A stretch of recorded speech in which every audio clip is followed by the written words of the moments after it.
we got, like the number, and then you pick a number. I'll tell you what suggestion that is, like what it corresponds to, and then we go. Okay. And then afterwards, I like just chit-chatting kind of about like how you got into improv, like what brought you here and things like that. So, yeah, if you don't mind spending a few minutes afterwards, just kind of like hearing your story and maybe if something came up during the piece, I don't know. Okay. All right. Let's see. Here we go.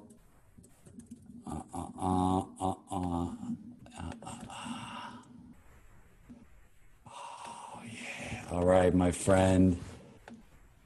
We are live, Facebook City. We have 25 different suggestions. You pick a number and I'll tell you what it corresponds to. 13. All right, 13. Now, Rasheed, this is the part people really love is watching me verbally count. Here we go. 1, 2, 3, 4, 5, 6, 7, 8, 9, 10, 11, 12, 13. Oh, this comes from Bradley Jenkins. And our suggestion is too many ferrets. Okay. Too many ferrets. We're going to have to kill 2 of them. Yeah, agreed. I was thinking the same thing. We'll just kill 2 of them. I've already killed 6, so I mean, we can only have a maximum of 5, so we're gonna have to whittle that down. Now, listen, my method was electrocution. Okay.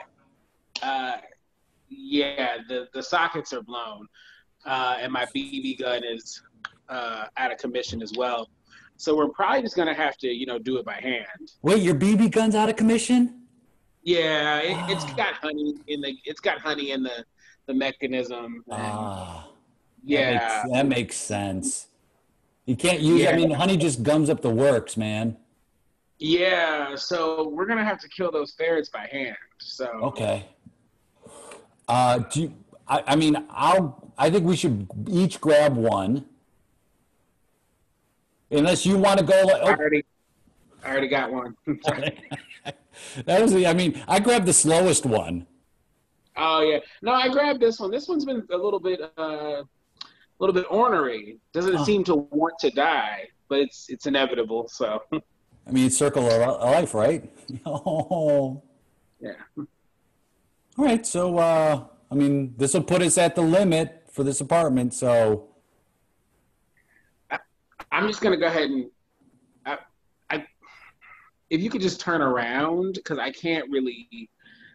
The other ones I killed, no one was around. It's kind of like I can't pee in public and I can't kill in public. Stage fright, yeah. Right? Okay. Yeah. I can go in the other room. Is it easier if I turn around, go in the other? Is it going to affect you still if I'm here? Yeah. Well, yeah. Why don't? No, you can just like stand in the corner. Okay. I mean, you can be in the room. I just can't have you looking at me. All right. I'm going to go in the corner. Yeah. Okay. Okay. All right. And then when you're done, you just tell me. Okay. When you're done, you just let me know. Okay. Okay. This is gonna hurt you more than it hurts me. No, this is gonna hurt you more than it. Don't look at me like that. Okay, if I let you go, I have to kill your siblings. Did you do it? Go. Yeah. Okay. Yeah. He's dead. He's Okay. He's very, very dead. Very All right. dead. Where should I'm gonna kill mine, and then I'll just throw it on the body. Where'd you toss yours, and I'll just make sure. Oh, yeah. I killed him and put him outside already. So Smart. yeah, no trace of him ever to be seen again. But you can go ahead and kill his siblings. I mean, Okay. you're good at you're good. I mean, listen. Yeah. It's the least you can do as a roommate is to help me, kill some of these ferrets because, I mean, you've been eating my hummus without paying for it these past months, and I feel like this would even us out. I mean, have you thought of going into business? Because you make some, I mean, your hummus is, I don't know what you put in it, and it's like I can't help myself. I'm so sorry. Well, it's funny you mentioned like what I put in it because I mean you're holding what I put in it. C- c- Makes sense. Yeah, I grind up ferret and I put it in the hummus. So, you know, you're basically a cannibal because, like, if you ate the ferret, then you become a ferret. And then if you're eating more ferret as a ferret, you are ergo, Yeah. ergo, By virtue of transitive properties.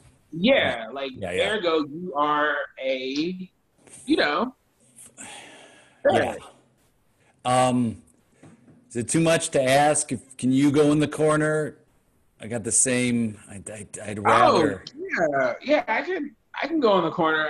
I got some corner stuff to do anyway, so I can just I'll go do that. And you just let me know whenever you're finished. Okay, thanks. Hey, Cool. hey, thanks so much. All right.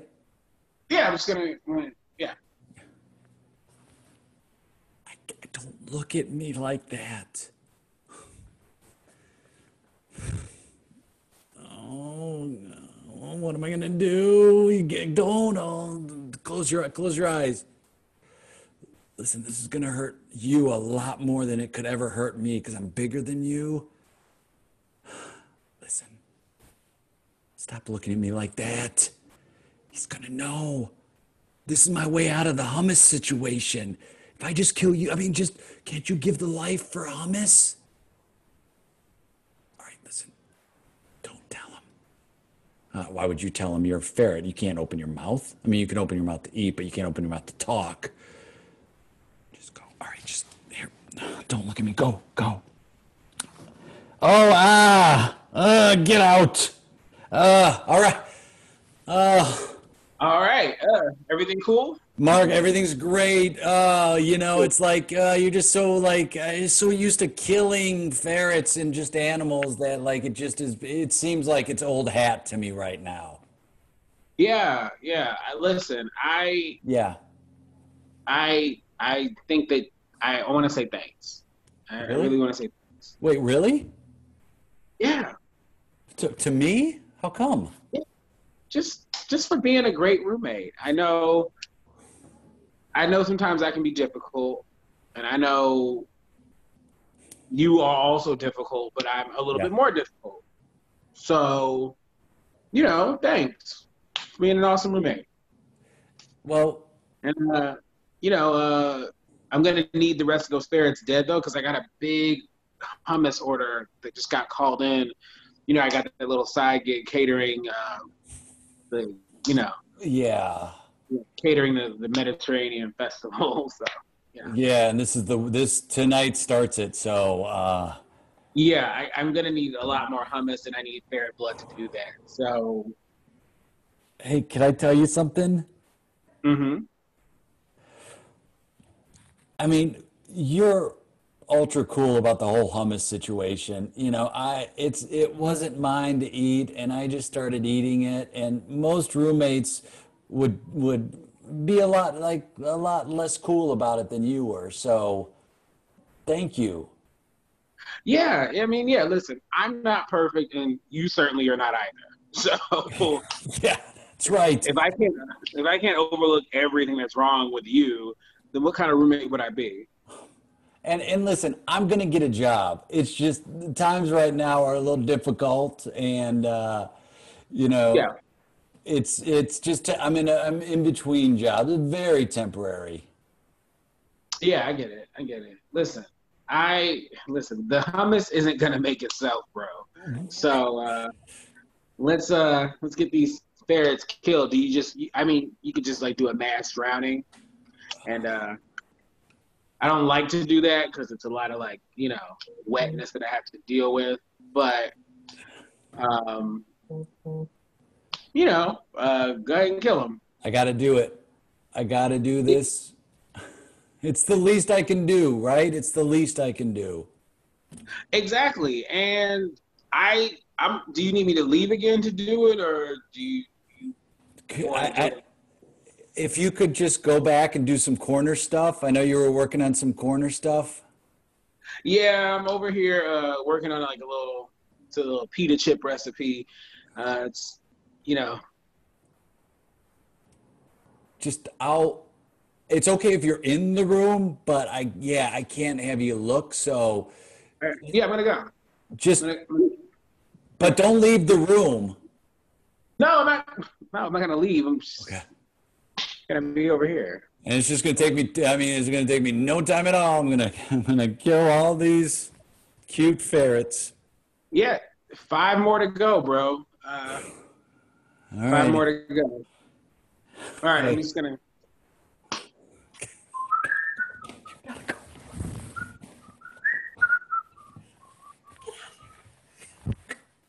this way. Go this way. Be free.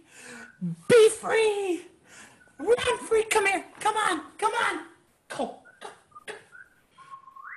Go. Go. Get.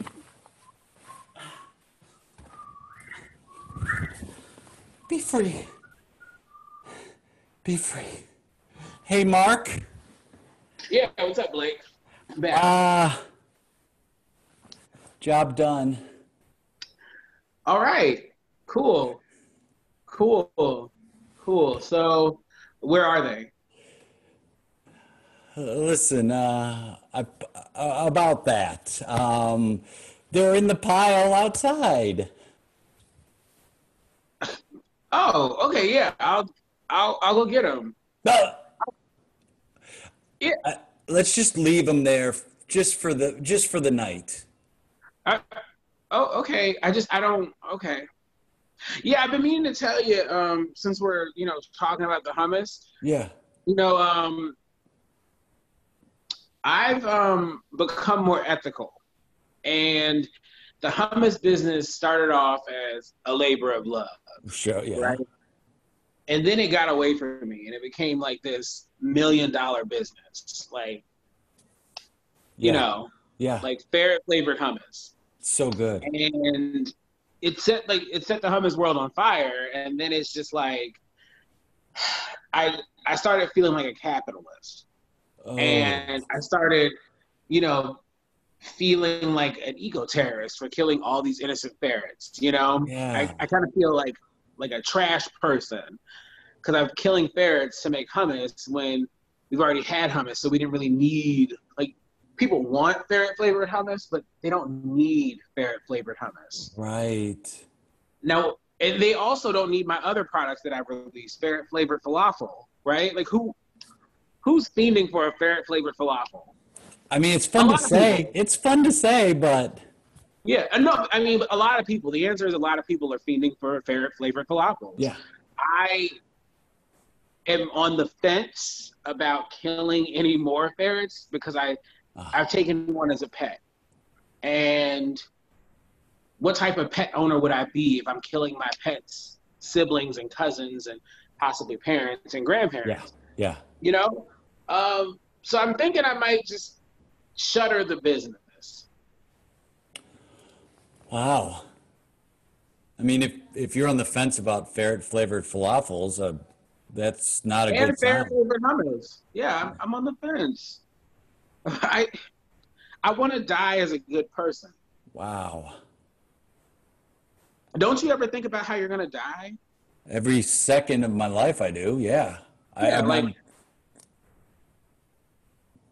if we die in this 1 bedroom apartment together on each other, I want us to both be good. I want us to die as good people.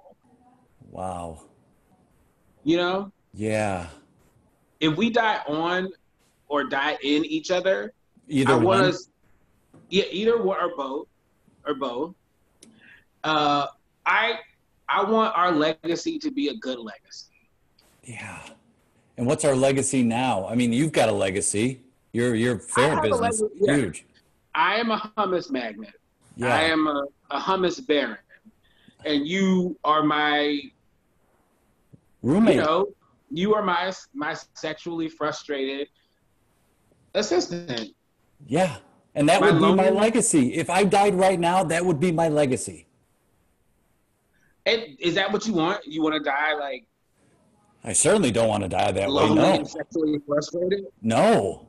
That's the, you know what, Right. of the ways I want to die, that's might be at the bottom of the list. That might be the worst thing I can think of. I'll be honest with The you. worst. Yeah, Yeah. like that's the worst way to die is lonely and sexually frustrated. Yes. There's like no other worse way No. to die.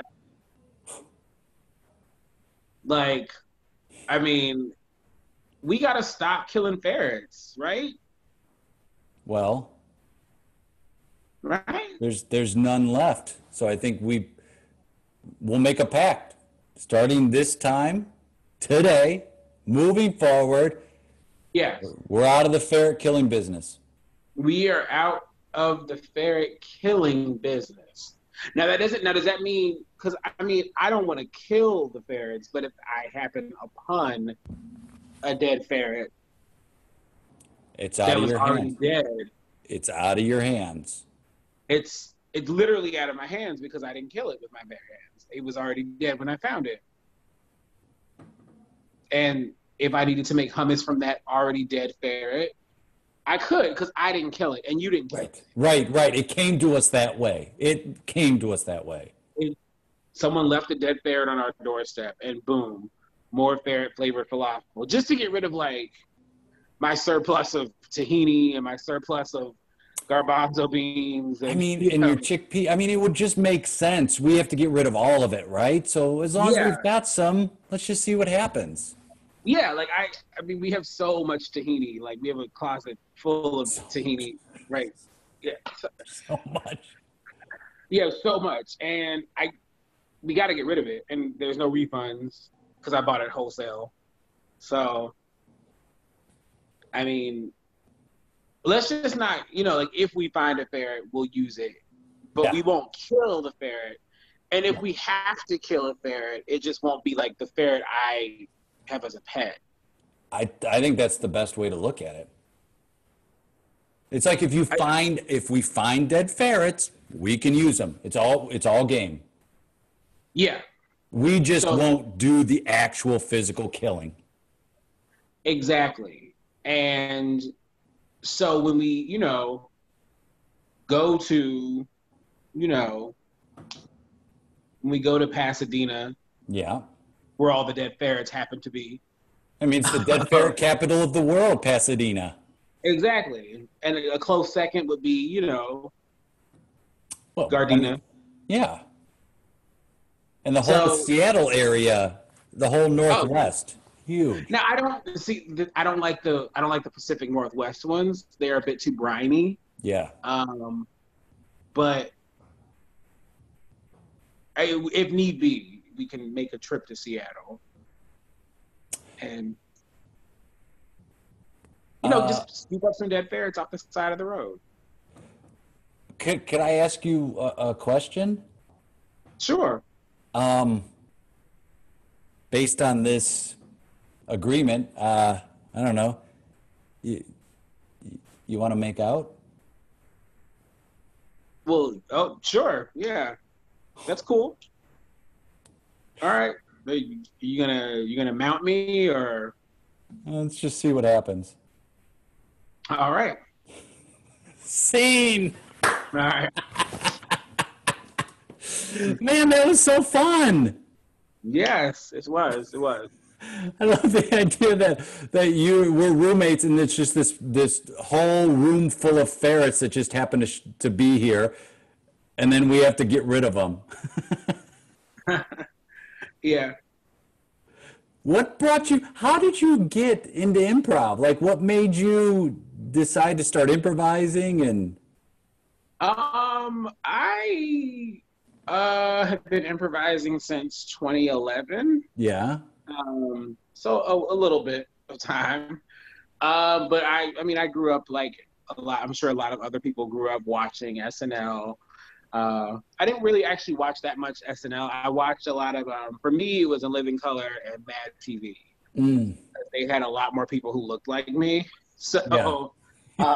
So those were the shows I gravitated to. Also, just like there were a lot of shows I watched growing up, like In Living Color, Mad TV, Martin. So I always wanted to be a performer, always wanted to be a funny person. Mm. And then I discovered what improv was. And then I was like, oh, I want to do that. And then I've been doing it ever since. So Did yeah, you? but I do scripted theater in addition to Yeah. improv and sketch. So I do dramatic acting as well.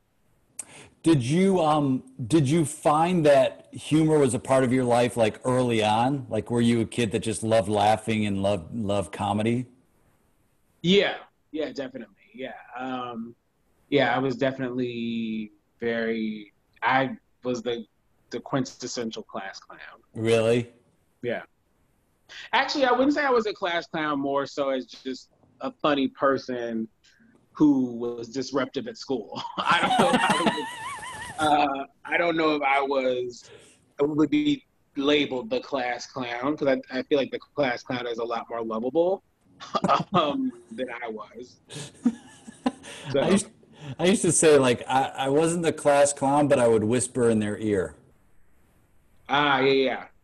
Yeah, I was definitely funny as a child, and I was definitely the funniest one out of all of my friends.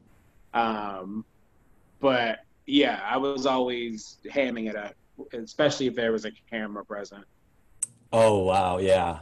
And how do you like it? Speaking of cameras, how do you like it now with the outlet we have of just virtual versus that the feeling when you get applause and laughter from a live audience? It's definitely different.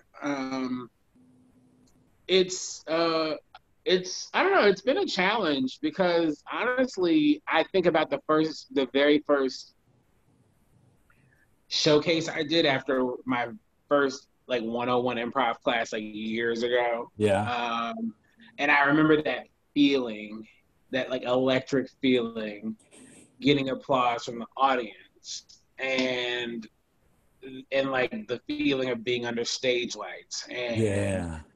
like those things can't be replicated at your house. Unfortunately, there's just something about being in like a black box theater with the lights beating down on you. The audience is having a great time. There's just nothing like that. So like Yeah.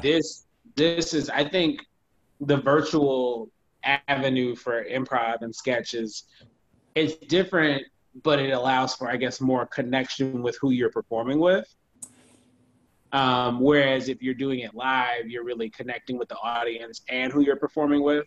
Mm. Um, so I think virtually, it's like you're focusing more on really making sure you connect with whomever you're playing with. Oh, that's interesting because yeah, we're as improvisers, I think we're all about that connection, and now we're craving any way to do that, and when you're Yeah, not next to the person.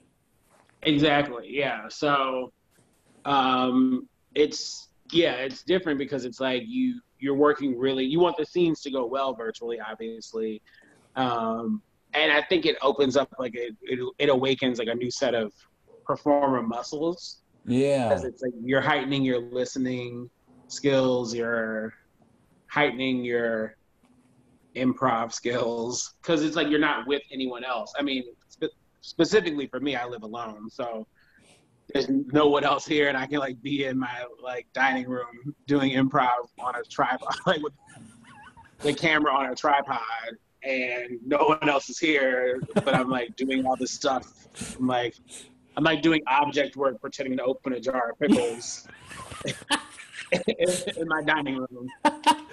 It'd be You great know? if it'd be great if somebody just is like able to look in your window as you're there, seemingly talking to nobody, twisting this jar of pickles. Yeah. Well, actually, I don't know if you can see. There Yeah. is a window right there that leads out to my fire escape, and sometimes there's like people who go out there to smoke cigarettes.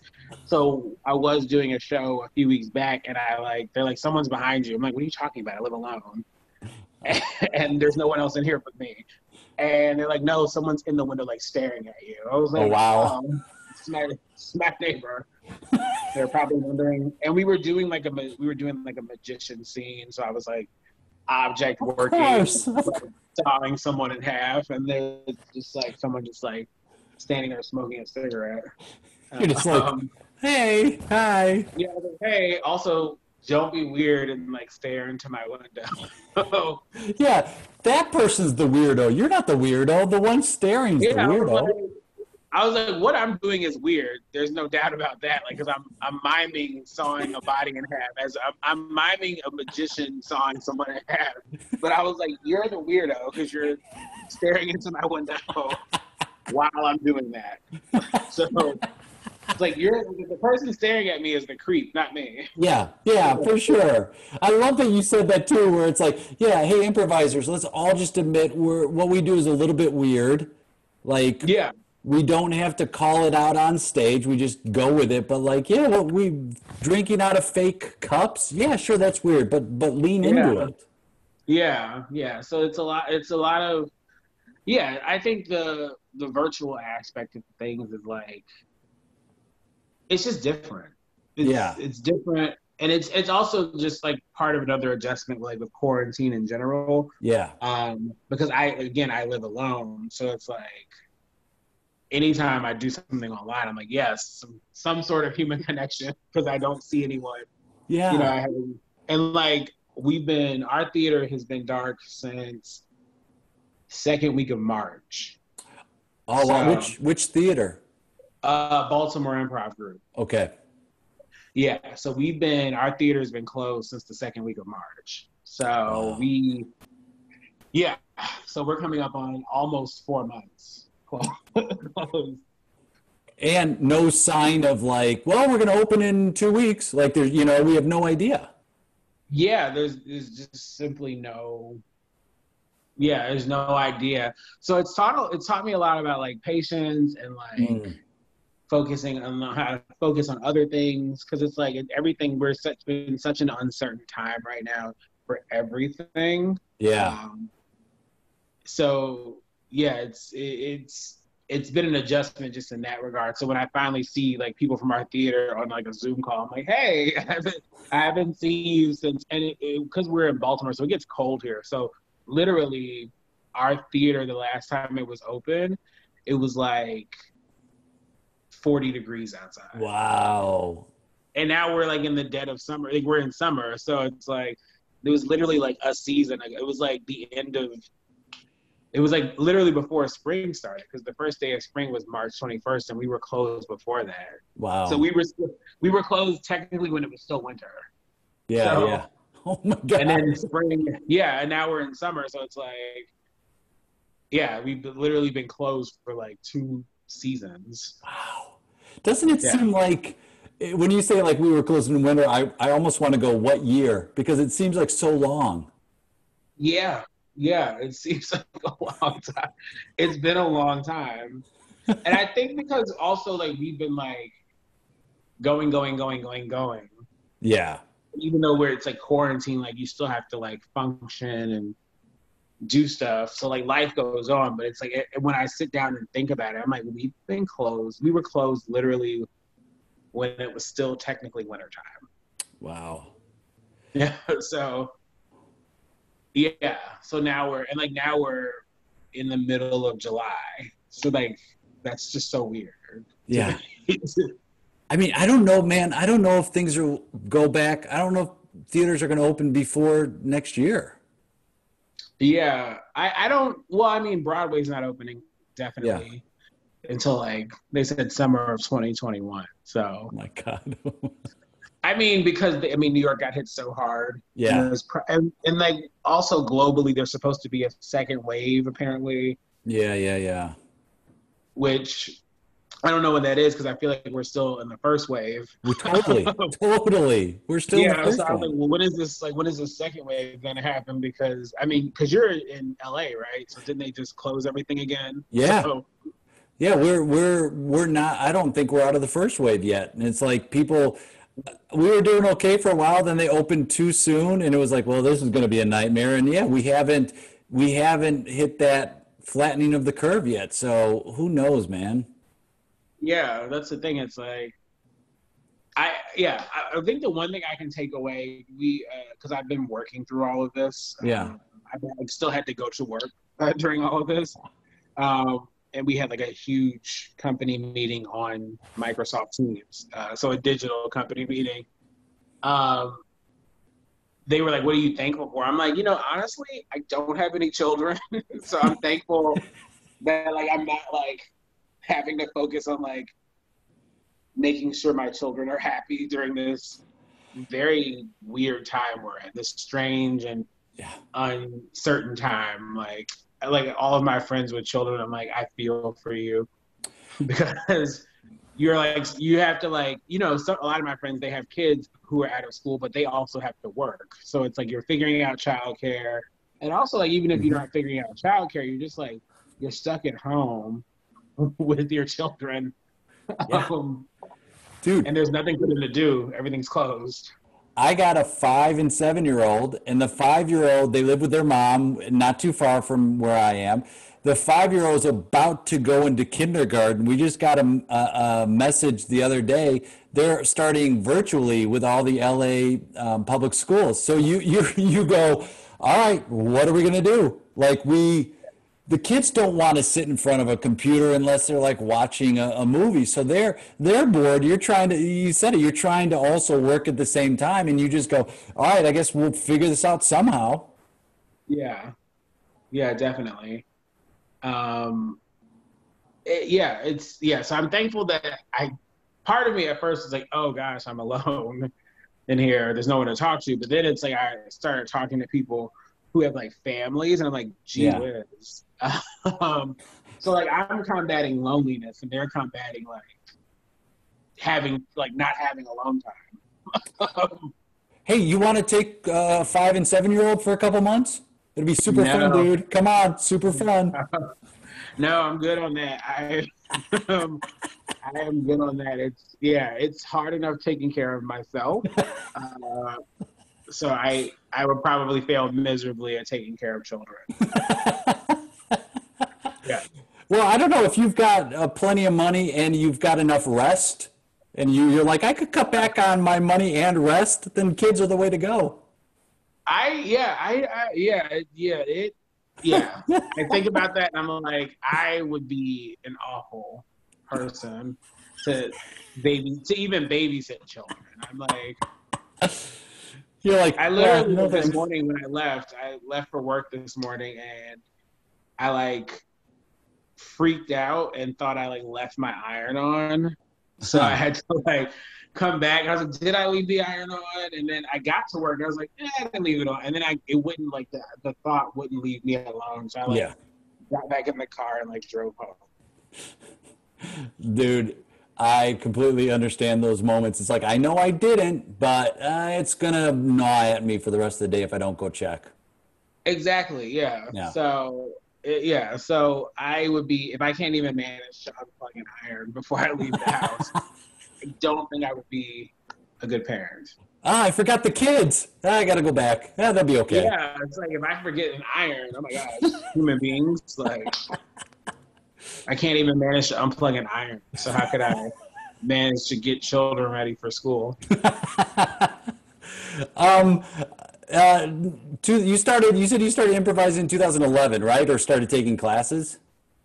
I started at Baltimore Improv Group in 2011, taking classes. Yep. And then I auditioned to get into the theater as an ensemble member at the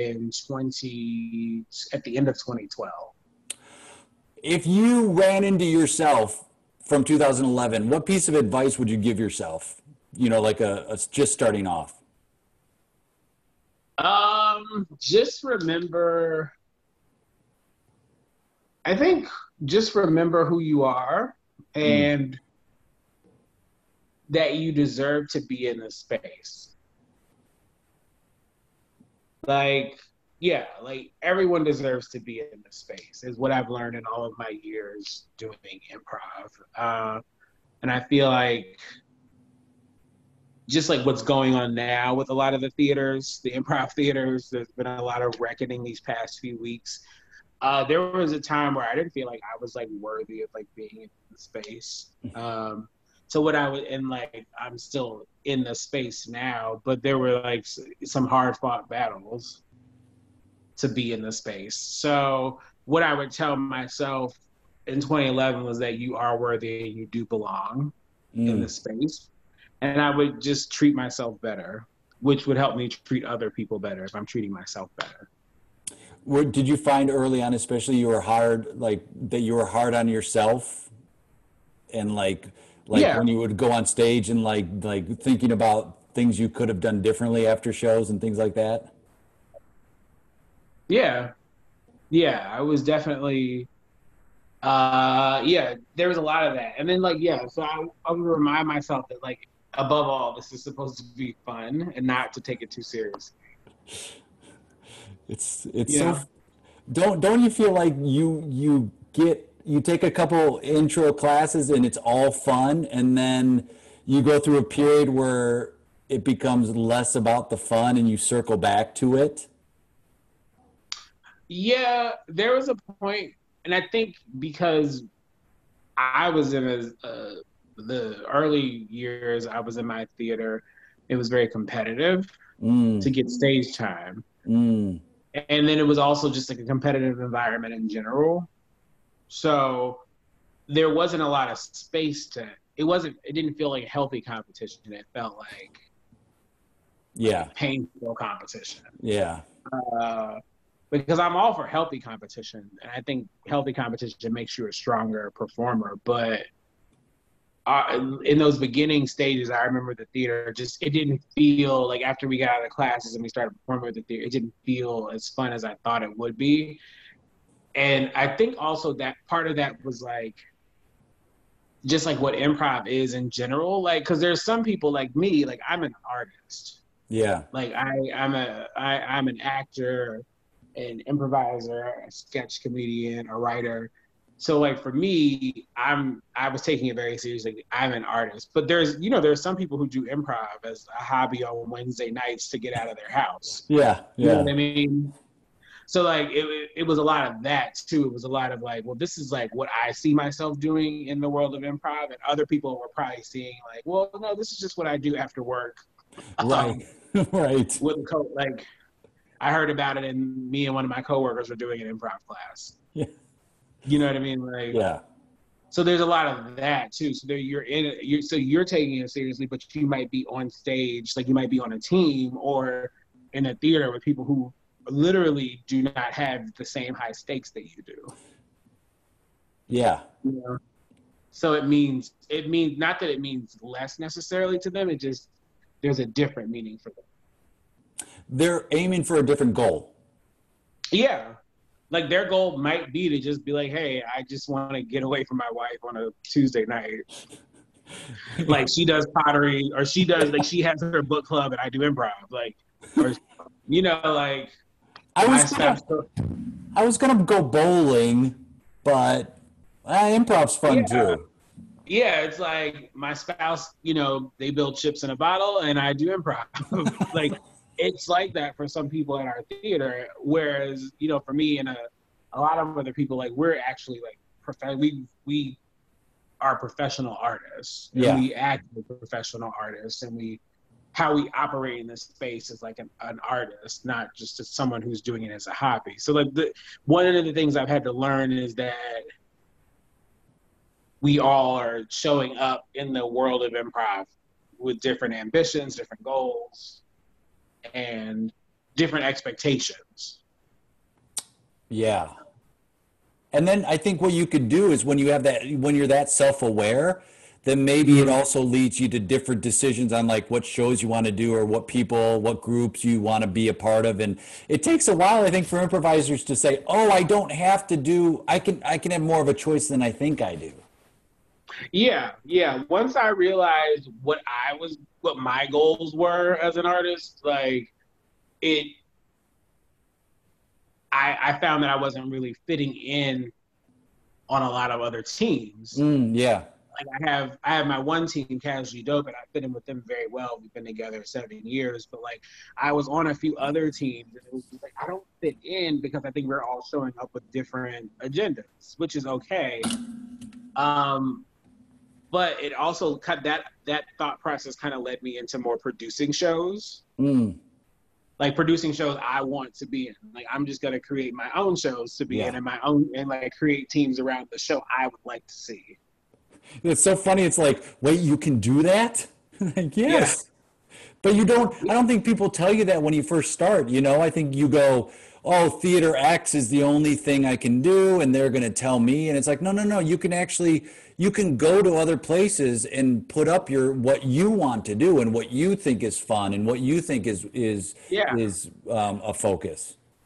Yeah. Well, I think also that a lot of that comes from like, I think how a lot of improv theaters are set up. Yeah. I think sometimes intentionally, but I think a lot more times inadvertently, theaters create an environment where players feel like, oh, I'm not bigger than the institution. And if I'm a part of this institution, great. If I'm not, then I'm not doing great. If I'm not a part of this Mm, institution. Whereas it took me a while to learn, like, I, as an artist, am bigger than any institution. And I'm glad to be a part of a theater. But should I stop performing at that theater tomorrow, I can perform anywhere. And I think improv kind of, like I said, sometimes I think some theaters it's intentional to create that atmosphere. yeah. But I think most of the time it's like an unintentional side effect of Mm, doing improv. It's like people feel like especially like for bigger theaters too, like think about UCB and like Second City and IO, rest in peace. right? Um, but like those were like the bigger theaters, and I think they created an environment where it was like, well, if I'm not part of this theater, then I'm not a performer. And it's like, no, you are a performer. You're just not a performer at that space. I mean, I think Um, that is so true. People feel like don't let the building tell you if you're a performer. It might not be a good fit, it might be a style thing or whatever, but it doesn't mean that you're not an artist. You just yeah, sometimes it's like you're not welcome there or you don't fit in there, and sometimes it's like I've been involved with theaters that asked me to leave for various reasons, and it's like, oh, I'm just not, that style doesn't suit me. And I really, it hurts at first, but then you realize, oh, that doesn't mean I stop performing or I'm not a good improviser. It's just not at that place. exactly. Yeah. So I think, I think for me, yeah, it took me a while to learn that, especially for Baltimore, because for a while, Baltimore Improv Group was the only theater Mm, doing improv in the city. And yeah. now there's another theater doing improv, and now there's like improv like all over Maryland and other spaces. So, but for a while, it was only Baltimore Improv Group, Mm, and if you weren't doing improv there, you weren't doing it anywhere. yeah. And then once my troupe Casually Dope got together, we actually didn't get on stage right away at Baltimore Improv Group, even though we were all main stage players. So I actually had to book us at bars around the Wow. city to do shows. Um, so that's where I got that idea. Like, like you can tell me I can't perform at this theater, but you can't tell me I can't perform. You know? Wow. For sure. And like to be, what a horrible feeling also to be like, well, we're all part of this theater, but not all of us together, I guess. Yeah, it was difficult at first because we had a performer who had not he had not been he had not passed auditions to get into Big, so he was performing independently, Mm, but he was still in Casually Dope. And I was like, and they said we couldn't perform at Big because he was not in Big, and that was why we had to venture out. And then once people from our theater saw, like, oh, they can book a show somewhere else and really pack, like, because the yes. first one we did, I remember it was Memorial Day of 2013. It was Memorial Day weekend. It was the Saturday of Memorial Day weekend, and we packed a bar with like 60 people to watch us do like, and it was starring us. It was starring our troupe. And I was like, see, look, we're not the institution. The institution is us. without did us. you get nervous before the show if anybody was going to show up, or did you have a good feeling like, oh no, people are coming? Honestly, I wasn't worried about people showing up. I was worried about just like us having a good time, to be Mm, honest. It was like, if people come, that's great. And if they don't, that's okay too. But like, we had told all of our friends, like, we literally, the whole troop, everyone told like 10 people. And like, if we tell 10 or 15 people, and if each of us gets 5 people, there's 6 of us. That means there's 30 people in the audience. If, that's if so each of great. us people to show up, then we've gotten a 30-person audience, which is, I mean, quite frankly, that's bigger than Yes. some improv shows Dude, anyway at theaters. dude, So I'm like, we can get how many people teams would kill for 30, a 30-person audience? Come on. They would love yeah. it. I'm like, and then people started flooding in, Yeah, flooding in. I was like, oh my gosh, oh, there's like 60 people in the audience. that's great. Yeah, and I was like, and that's when I got the lesson. I was like, we are a Yeah. part of the institution, but we are also bigger than any one institution. Yeah. And it literally took us doing that for our, like, the leadership at the theater to say, oh, you guys can perform in our main stage shows. Oh, you guys can bring money into our theater. Yes. Yeah, that's literally what it was, because they saw that we were booking shows without them. I was like, well, I said, they can tell us we can't perform at Big, but they can't tell us we can't perform in Yeah. Baltimore. Yeah. So, and we booked bars. What did we do? We booked bar mitzvahs. You know what? I think every improviser has to do at least 5 bar mitzvah shows. I really do. I think you will learn so much, and it will change. It's just a different audience, and it makes you a stronger performer to perform It those kind of does. shows. It does, yeah. Like, literally, performing at bar mitzvahs has helped me with my public speaking. Yes. It's helped me. It's helped me get comfortable performing around children. Because when I first started, like, my improv was definitely a little bit more raunchy than Yeah. most. So Yeah. it definitely expanded my, like, repertoire of, like, okay, this is how you do improv in front of, like, you know, Yeah. 6, 7, 8-year-olds. This is how you do improv in front of teens. This is how you do improv in front of adults. This is how you do improv at a corporate training. So Yeah. it's definitely expanded, like, my wheelhouse of improv tricks. And you read the room, right? And Yeah, that's such an important thing for a performer and an artist of any sort, is like, read the room, know what the room is, read it, and then be able to adjust based on that. exactly. Yeah, exactly. So Um, yeah, it's really taught me a lot, like, performing at bar mitzvahs. I also tell people, man, spend a year doing murder mysteries, and uh, you will understand your stage persona. You'll understand how to turn a room that is not expecting you to be there. You'll know yeah, how to shift in the moment. It was some of the best training I ever had to be a performer, was murder mysteries. exactly. Yeah, yeah. It teaches you how to be flexible. It teaches you how to. Yeah, it just teaches you everything.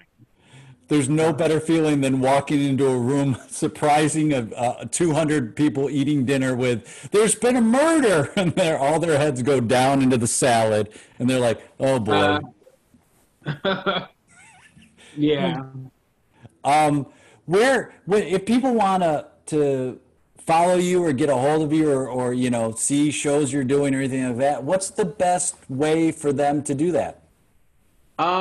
They can find me on Instagram at Sheedypoo, SheedyPoo. And that's also my Twitter as well. Oh, great! And then they can follow Casually Dope on Facebook. Do you all have an Instagram or Twitter handle? We do, yeah. We're on Instagram as well. If you type in Casually Dope, we pop up. Oh man, thanks for taking time out and playing with me. I really had a great time. I can't wait to do it again, whether it's in person or virtually again. Of course, yeah, I had a blast. This is perfect for me Uh, because I have been, like, wanting to do some more performing. So this is just what I needed. oh, it was awesome meeting you, and I can't wait to play with you again, my friend. Yes, yes, yes. You have a good night. Bye, you too. Bye bye.